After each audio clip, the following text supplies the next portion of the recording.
Hoje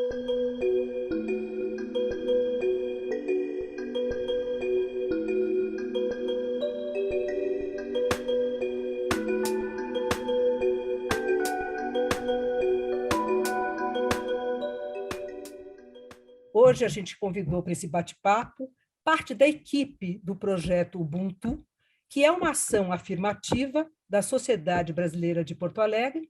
Eles estão aqui com a gente para contar um pouco do projeto e também discutir com a gente sobre questões relacionadas ao racismo, psicanálise e o que mais apareceu. Gente, então, com a palavra a Eliane, que começa, né? Esta comissão foi criada em 2020, é composta por 7 membros, eu coordeno a comissão. Estão conosco desde o início e continuam, e temos ainda um tempo por concluir este projeto, a Astrid Ribeiro, a Beatriz Bes, que está conosco, o César Antunes, eu, Inácio Paim Filho, Lisiane Milmão Serva e Vera Hartmann. E este grupo se reuniu voluntariamente, eu diria, na emoção e no impacto. O nosso ícone, a nossa força, o nosso estímulo foi o Inácio, continua sendo o Inácio e vai ser sempre o Inácio, que a gente chama carinhosamente, mas tristemente, de negro único. E a nossa presidente, que foi a pessoa que alavancou isso tudo. Então, 7 pessoas se reuniram para poder realizar ações que tratassem o racismo como algo atual para ser pensado e para ser atacado no bom sentido da palavra, porque nós nos damos conta que nas instituições psicanalíticas temos apenas 2% de negros, 98% são brancos. Nós organizamos, né, um projeto e mandamos para a Assembleia. Nesta hora, nós contamos com a presença vigorosa e corajosa da nossa presidente. E aprovamos tudo, por unanimidade, embora saibamos que não há uma unanimidade, que o racismo institucional ele existe, ele está entre nós. Nós tiramos tudo dos negros, né? Dignidade, tiramos a condição de dinheiro, de meio social, a cultura, tiramos tudo. Então, de alguma forma, a gente tem que devolver isso. Então, não adiantaria simplesmente oferecer, olha, vocês venham, a gente ajuda um pouco. Nós entendemos que nós tínhamos que dar uma bolsa por inteiro, trazê-los por inteiro. Por isso que surgiu o projeto Ubuntu. É uma filosofia africana que nos inspirou incrivelmente quando nós descobrimos isso. Imediatamente o nome veio, e que significa solidariedade, convivência entre as pessoas, né? E o lema que traduz tudo do projeto. Por isso que virou Comissão Ubuntu. Eu estava pensando, ouvindo a Eliane, em retroceder um pouco no tempo, né? Porque eu acho que sim, eu estou na presidência, né? Mas eu estou na presidência de uma instituição que tem uma história. A Sociedade Brasileira de Psicanálise de Porto Alegre, ela é criada, né, por um grupo de fundadores, que são 17, onde já havia uma sociedade de psicanálise. Então, assim, já a partir da sua fundação, né, se cria uma situação de pessoas vindas de diferentes formações, a APA, a ABDEBA, a Sociedade Brasileira de Psicanálise de São Paulo, Sociedade Brasileira de Psicanálise do Rio de Janeiro, né? A Sociedade Psicanalítica de Porto Alegre, né? Então, pessoas vindas dessas diversas formações resolvem fundar uma nova sociedade. Então, vocês imaginem já nesse DNA a administração de conflitos, de não ser uma voz única, de haver sempre uma tendência a um grupo ser hegemônico sobre o outro, né?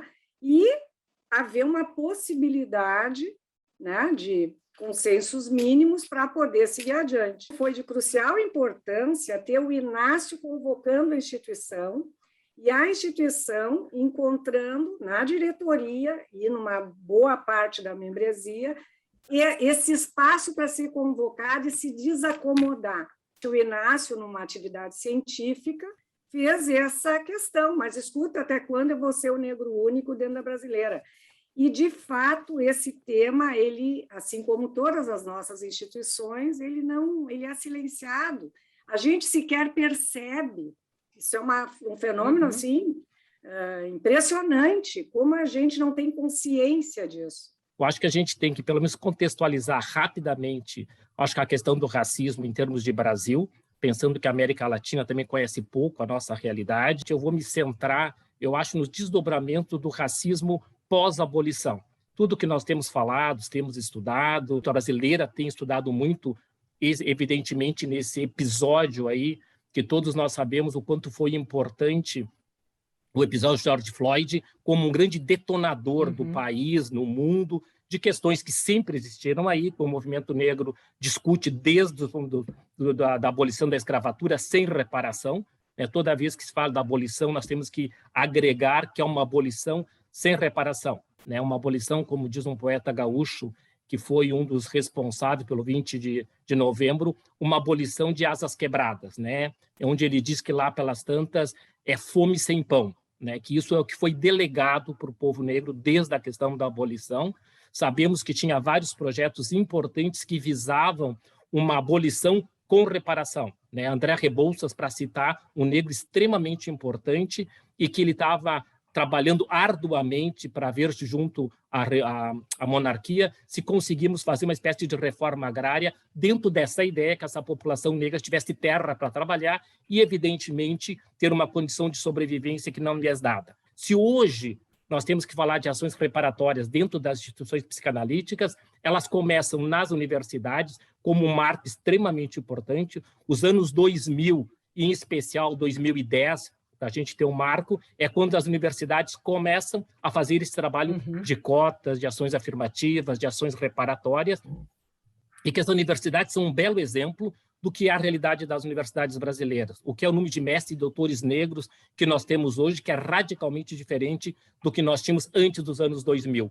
Eu pago 2000 porque vão acontecendo coisas importantes nesses 20 e poucos anos, que são bem decisivos, principalmente nisso que eu acho que é o grande marco de lugar de poder, que é o lugar do conhecimento.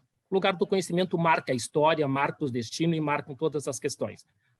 Todos nós já sabemos aí a complexidade, racismo versus branquitude, e branquitude é um lugar de poder e hierarquização de raças. E isso é o que nos toca. Então, o que nos toca em abolição, o que nos toca, evidentemente, com toda a imigração italiana e alemã que vai acontecer, e é um projeto do Brasil.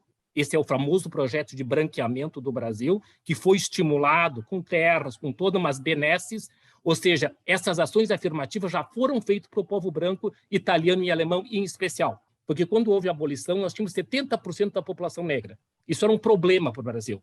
O que eu sempre digo, durante a escravidão, ter negros trabalhando era a solução para a economia. Com a abolição, essa população passou a ser problema para esse país e tinha que ser eliminada. Aí podemos entrar em necropolítica, podemos entrar em várias questões que transcendem a isso. A gente tem que entender como é que a medicina, a psiquiatria e a psicologia e a psicanálise vão estar implicadas nas questões racistas e estruturais importantes do nosso país.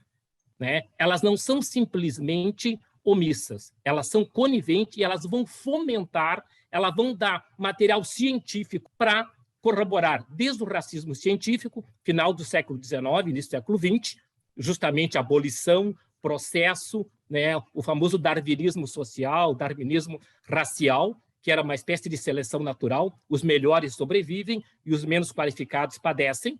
Uma das grandes dívidas e das grandes negligências e atrogenias da psicanálise, da psicologia e da psiquiatria foi individualizar a questão do racismo e pregoar a ideia: racismo é um problema do negro. O negro tem um problema de autoimagem, o negro tem um problema de autoconceito, o negro tem um problema de autoestima, o negro tem traços paranoides. Isso tudo foi fomentado pelas nossas teorias.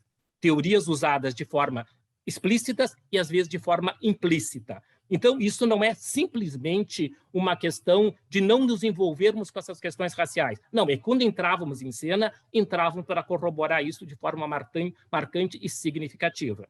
Podemos pensar que todas essas questões vai fazer que grande parte da população negra, nesses 2% aí que a Eliane nos disse, talvez 2%, 3% de população negra, que vai adentrar as sociedades para fazer formação analítica, vamos sempre ter que citar a Virginia Bicudo, que é inevitável citar a Virginia Bicudo, mas citar a Virginia também é citar o processo de branqueamento dela. Né? O processo de branqueamento que a Virginia e boa parte de nós, das quais eu me incluo, nós reproduzimos o livro do Fanon, Pele Negra, Máscaras Brancas, como forma de sobrevivência nesse meio extremamente branco, racista, com toda a questão da branquitude. A forma de sobreviver era uma espécie de branqueamento. Então, nos branqueamos, fazemos de conta, e lembram, o branqueamento não se trata da cor da pele, sim se trata da cor de identidade. Porque a cor da nossa pele, o meu nariz, o meu cabelo, né, essas coisas estão postas. O que não está posto, o que implica ser negro? O que implica ser negro dentro das sociedades psicanalíticas, com todo o seu padrão hierárquico e que carrega esse modelo clássico, eurocêntrico, com todos os desdobramentos que vêm desde Viena até Porto Alegre. E eu acho que tem um marco extremamente significativo, que é 2018, Cabo Verde, onde a gente vai discutir rotas da escravidão. Ali é um momento importante, coletivo, que começa a se discutir questões importantes. Eu vou entrar nesse movimento a partir de 2018, quando eu vou a Cabo Verde, ou quando eu vou ao Congresso. Tem vários marcos importantes na minha história pessoal, individual e como psicanalista, que eu não sou o mesmo. Eu volto de Cabo Verde numa outra pegada, num outro tom, que me permite, a partir dessa volta, ir trabalhando coisas importantes. Um órgão que nós temos na FEBRAPS, que vai marcar também questões importantes na luta antirracista, que é o OP. O Observatório Psicanalítico, ele vai ocupar um lugar extremamente importante, extremamente significativo. Eu tive o privilégio de escrever alguns ensaios para o Observatório falando sobre essas questões, trazendo essas questões, que fizeram, então, que, a partir aí desse evento que a Anne e a Irene tocaram, nós pudéssemos deflagrar isso de forma pública. Evidente, para que eu pudesse dizer isso, eu tinha que me sentir amparado, de uma forma consciente e inconsciente, por todo esse coletivo de colegas eminentemente brancos, não poderia ser diferente, né, nessa numeração que nós sabemos, mas poder se sentir, eu dizia em algum momento para os colegas da comissão, né, uma expressão que os negros vão usando da universidade é se aquilombar. Né? Nós nos aquilombamos. Eu me aquilombei com esses colegas que me permitiram, me sentir amparado o suficiente para poder mexer nessa ferida, que evidentemente mexe na minha história pessoal, numa história que até então não trabalhada, e poder ajudar que a instituição passe a trabalhar sobre isso. Nós estamos trabalhando grandes frontes extremamente importantes. O que se conhece atualmente como letramento racial, que é a importância de estudarmos essas questões, sabermos dessas questões, além, evidentemente, que formação analítica não se faz sem questões econômicas, não só da economia psíquica, mas na economia monetária. Se trata de pagamento, se trata de supervisão, de análise, de frequência, de uma série de coisas. Então, esses dois grandes flancos têm sido atacados na instituição de forma impecável. Nós temos eventos praticamente mensais tratando sobre essas questões raciais e eu estou muito feliz que, pela primeira vez, o nosso instituto vai estar tendo agora um seminário exclusivo sobre as questões étnico-raciais. Né? Nós poderíamos dizer como é que até hoje nós formamos analistas num país como o nosso, com essa problemática importante, não existe constituição psíquica não atravessada pelas questões do racismo. E nós simplesmente, salvo exceções, evidentemente, a Silvia tem um longo percurso, mas são exceções. A regra é não se falar sobre isso. Poder colocar a questão do racismo não como um problema do negro, é um problema do branco, né? O branco poder se enxergar como sendo uma raça também, no sentido da branquitude, né? E de poder se questionar em relação a esse lugar. Quando, na Brasileira de Porto Alegre, vai se movimentando através dessa convocação do Inácio, da reunião geral, pôde-se criar uma força-tarefa inicialmente, depois passa a ser a Comissão Ubuntu, uma sensibilização, em especial de um grupo de colegas, de como é que a brasileira, a nossa instituição, ia lidar com o ingresso, né, de colegas negros na formação. A Virginia Leone Bicudo, que foi a primeira, né, ela dizia que ela tinha um sentimento de humilhação e inferioridade, e aí, quando ela descobre a palavra de sublimação, vai para a psicanálise. Mas me parece, quando você vai lendo a história, que esse sentimento nunca foi embora, né? Ela permaneceu com essa experiência, era única, e isso que você falou mesmo, né? Quer dizer, o Juliano Moreira, ele foi uma das pessoas que deu força para ela, que era preto tal qual, né? Nesse momento. Mas eu estava discutindo, estava pensando, Se não tem um grupo que apoia, é muita solidão o tempo todo, né? Um fato absolutamente inacreditável como expressão do racismo estrutural é que até 2018 ninguém nunca pensou que o Inácio era o negro único. Ou seja, o próprio fato elucida o racismo estrutural. Não se fala, não se pensa, não se enxerga, ele é bacana, inteligente, querido, um excelente psicanalista, vira a página e vida que segue. Até quando vai existir um negro único? Isto era um pensamento sem pensador, até o Inácio, a mente do Inácio, se fazer cargo deste pensamento, com toda a turbulência que um pensamento desta natureza causa em quem é o interlocutor, obviamente, né? Depois que o pensamento sem pensador passou a ser um pensamento com pensadores, o tumulto estava criado. Ninguém é racista nessa hora, ninguém nunca foi racista, nem nunca será, né? Entretanto, as manifestações de boicote e de manutenção da estrutura racista eram muito subliminares. No que tange a questão, por exemplo, financeira, como todas as resistências costumam se colocar nas questões financeiras, muito nas nossas assembleias batiam na tecla como seria pago, como seria subsidiado as bolsas formações, que não poderíamos ser assistencialistas, não poderíamos ser, que isso, ao contrário, escutamos várias vezes isso, que isso evidenciaria um racismo. Eu penso que a questão financeira era o baluarte, né, da manutenção das resistências. E nós chegamos a um modelo de bolsa-formação para esse candidato, né, à formação psicanalítica, negro ou negro, que se autodeclare negro. Isso tudo nós consultamos advogados para ver como seria o processo do ponto de vista jurídico também, do ponto de vista administrativo, jurídico e psicanalítico.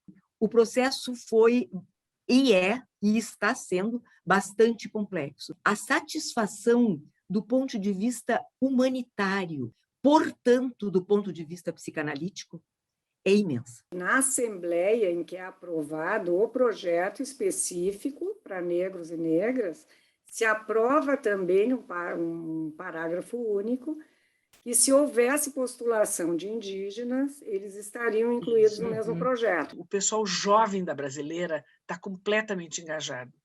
E vocês não esqueçam sempre que a gurizada que está vindo vai tomar essa pauta. Eles vão tomar essa pauta, porque eles já não suportam mais estas coisas antigas, né?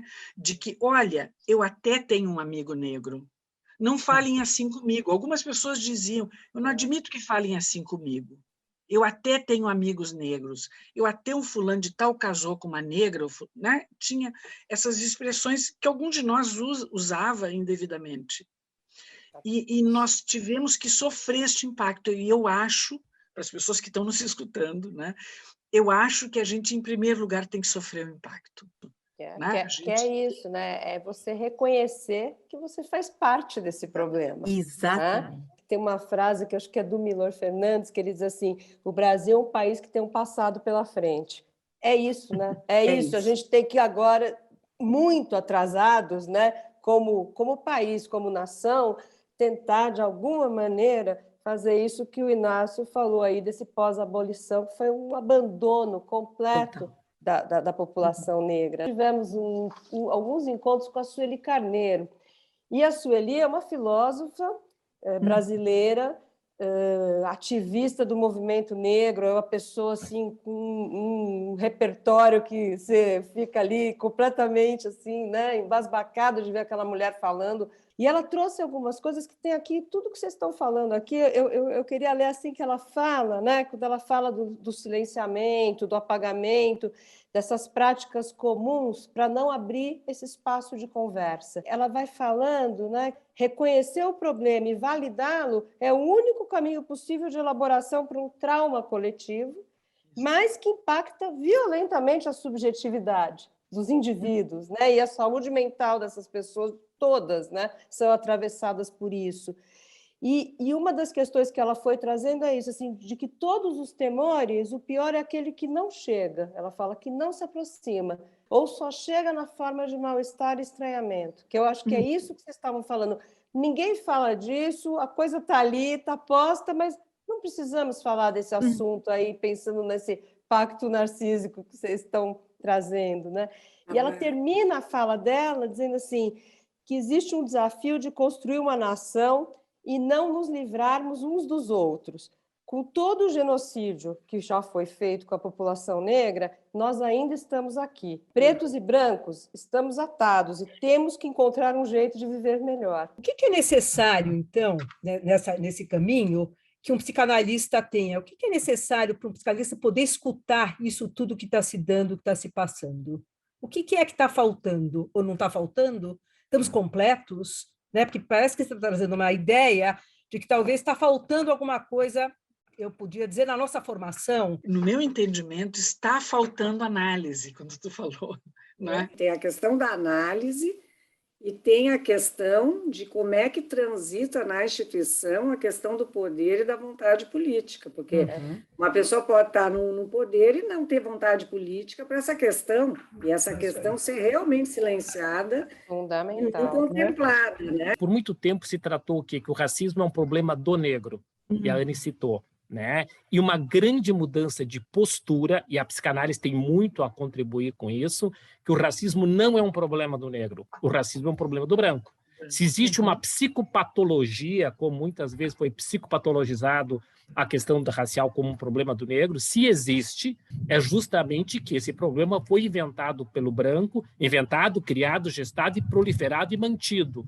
Então, a grande mudança de perspectiva é quando esse problema passa a ser um problema do branco, e se passa a ser um problema do branco, bom, temos que poder trabalhar, tem a questão das análises pessoais, de ser revisto coisas que não foram trabalhadas, porque aquilo que todos nós temos dito, né? O racista que habita cada um de nós, e eu, enquanto negro, também lidando com essas questões, o quanto foi trabalhado em nossas análises, o quanto foi abordado isso em nossas análises, o quanto nós abordamos com os nossos analisandos brancos o racismo que implica na sua história como um todo, e como um problema, não como uma questão, porque os pensadores têm dito, dizer que é estrutural não é para justificar, né?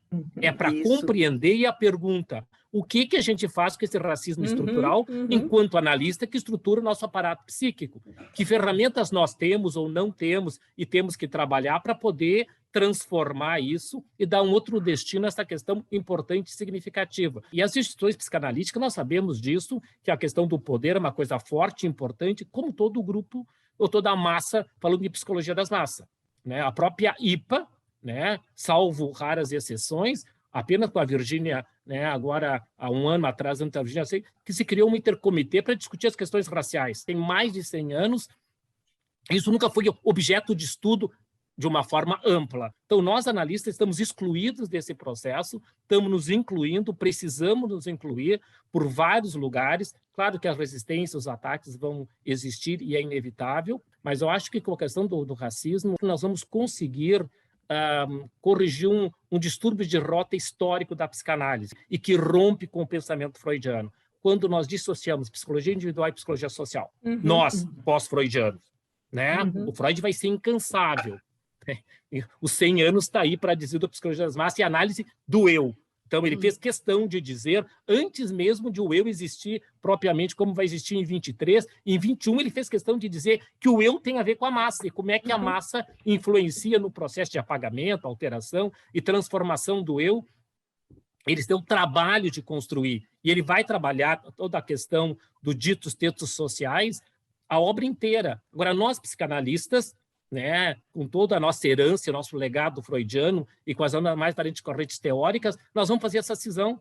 Nós temos que pensar, e nós dizemos no nosso projeto, que a entrada dessa população negra nas instituições psicanalíticas não é um favor que nós estamos fazendo para o povo negro. Nós estamos abrindo as portas, estamos fazendo ações reparatórias e vamos descobrir o quanto vamos ganhar enquanto instituição, enquanto pensamento psicanalítico, com toda essa produção importante e significativa de coisas que a maioria de nós, dentro das instituições, estamos estudando há muito pouco tempo. E o povo negro está lidando com essas questões a longa data. inclusive essa questão que o Celito Carneiro coloca, que é importante, que apesar de todo o projeto genocida, sobrevivemos. Estamos aqui.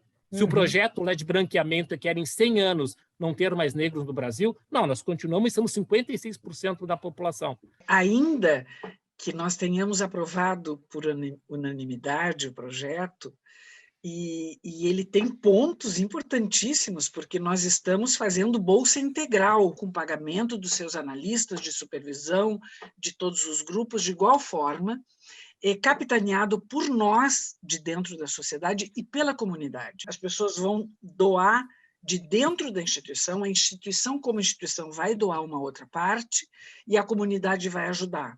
Nós também precisamos de um tempo, enquanto instituição, para nos prepararmos para receber essa população negra. Se nós não tivermos uma capacidade de acolhimento, de lidar com as tensões que vão existir, para que realmente a entrada deles encontre um clima, não que não vai ter tensão, mas um clima suficientemente bom, vamos dizer assim, para poder trabalhar com essas tensões e essas tensões não sejam excludentes. Se o racismo estrutural ele existe, ele vai agir. Essa população silenciosa da nossa instituição, e que é um número significativo silencioso, ela vai atuar de alguma forma. E uma das formas de atuar é criar um clima desfavorável, um clima que esse jovem ou essa jovem, negro e negra, entrando na instituição, sinta um clima muito mais tenso do que a gente possa trabalhar. O lugar de onde a gente fala é o lugar do que foi possível para a gente trabalhar, tanto na sua análise quanto no decorrer do resto da vida. Porque eu não acho que uma pessoa se transforma somente através da análise. Eu acho que tem várias possibilidades de transformação, inclusive dentro de um grupo societário. As pessoas podem se transformar através desse conjunto de pessoas, né? Que pensa, que suscita, que desacomoda. O lugar de fala é poder especificar desde que lugar eu falo. Eu sempre digo, eu, Inácio, sou um negro de classe média, sem maiores problemas de vulnerabilidade na minha história. Como um todo, eu estudei em escolas razoáveis, fiz toda uma formação médica, etc., sem maiores problemas. É muito diferente do te pegar um negro de uma situação de vulnerabilidade intensa e importante, que passou fome na infância, que passou situações de violência, é um outro lugar de fala.